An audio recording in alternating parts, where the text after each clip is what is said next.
Hello ladies, so I am here with you today to go ahead and show you how to cut someone out of the background successfully and place them into a new background. So in order to do that, you will need your photograph, drag it to the desktop or save it somewhere where you can find it. And of course you'll need Photoshop. So to begin, I have this photo of my niece Evie, and I'm going to drag this photograph into the PS logo at the bottom of the screen. Perfect. So when it opens, hopefully everything looks normal and your tools are in the right place. The quickest way to do this is to begin by double clicking the background layer. I'm over here. Double click to layer 0, press OK. And then you're going to go over here to find your quick selection tool, which is the paintbrush with the little dotted line. Make sure you're on the plus for adding selection. And you're going to go ahead and start selecting your person, or this would work the same as if you were selecting a dog or any part of the photo really that you want to cut out. Now remember, it can be extremely challenging to select exactly what you want to select using quick selection. For example, it just selected all of this, and there's some extra here, and oops, we're missing her little finger. The trick with this is to make sure that you select extra and then go back and click the minus for the quick selection, the minus tool, and deselect the parts you don't want. If you miss something while you're selecting this, that's a lot worse than if you just select too much. So it's better to over select than to under select.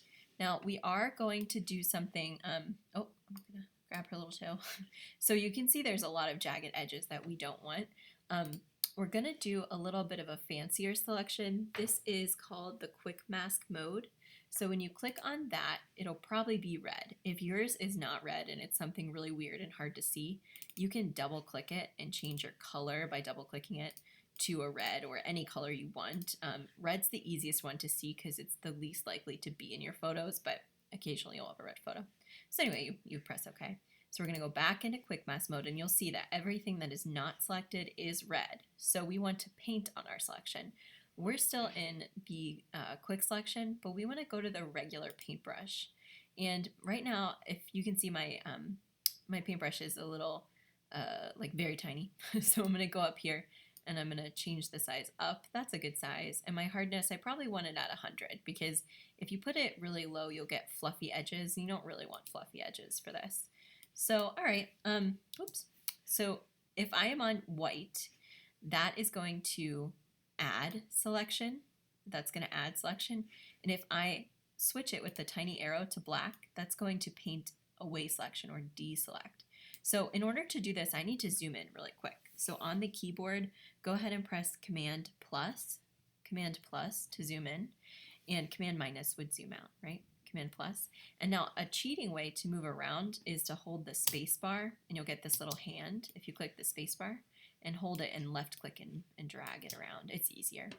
All right, so anyway, black, just so you remember, is deselect. So if I went here, do you see how it deselected this part of her head when I turned off the layer mask? So again, I don't want that, right? So I'm going to switch it back to white, and I'm going to go ahead and add selection. And I don't need all of her fuzzies, but I definitely want this part of her arm, of course. So it's very important that we do this. Oh, and double check one more thing. Make sure that your opacity and your flow are all at 100%.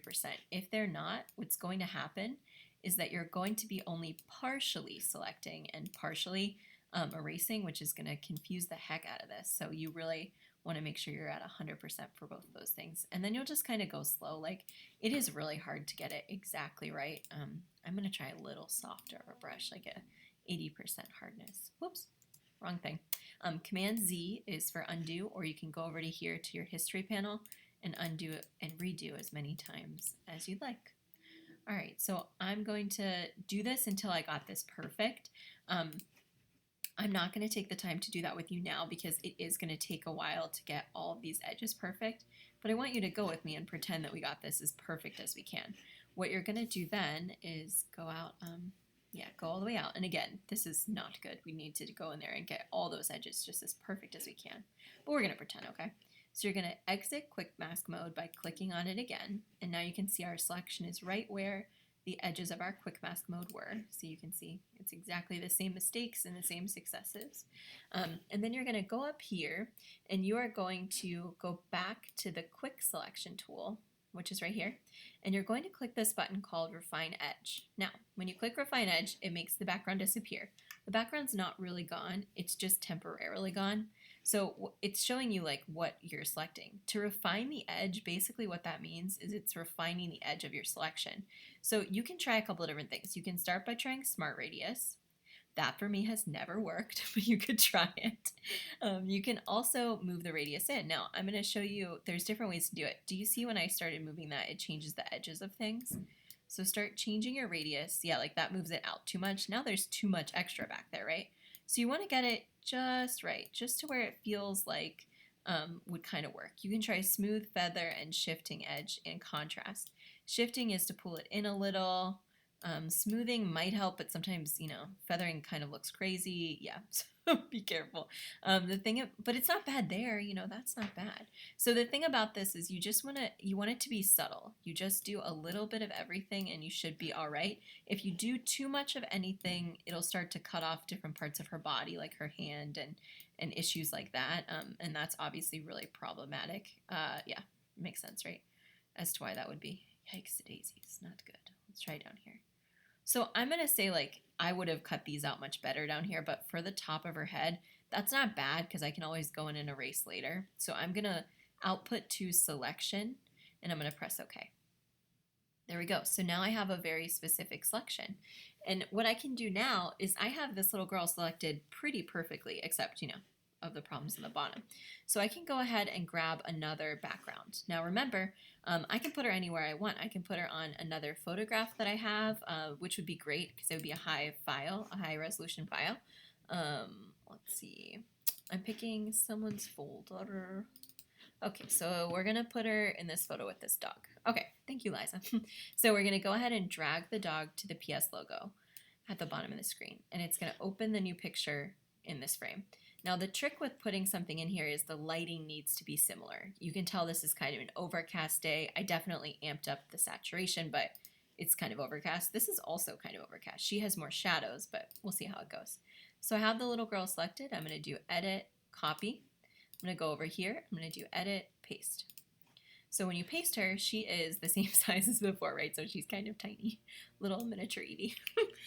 You can make her bigger and smaller by pressing Command T for transform and holding the Shift key when you stretch her. If you don't hold Shift, she'll get crazy sized, right? So you must hold Shift when you stretch her. Now she'll look a little blurry, but when you press Enter or Return on the keyboard, she'll be fine.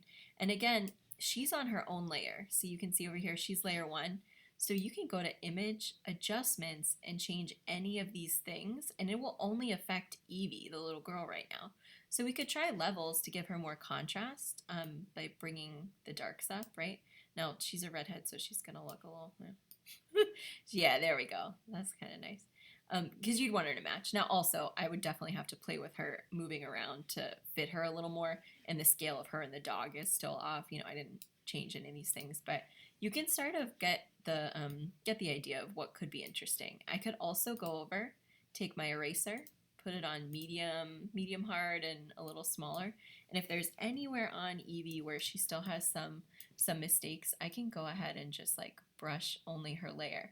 Now, it's not going to affect the bottom layers because I'm only on the top layer. If I was erasing the background, that would be a problem, right? So I want to only be on the layer with Evie, my person, and I can erase her. And I can even do things like erasing, parts of her feet that are behind this leaf or whatever I wanted to do, right? So that she starts looking like she's actually fitting into the photograph. She's not there yet, but for purposes of this tutorial, the more I change my adjustments and change all of these things, the more likely I am to get her lighting and her coloring and to make her fit. But again, the biggest thing is you want to start with 2 photos that are compatible with light.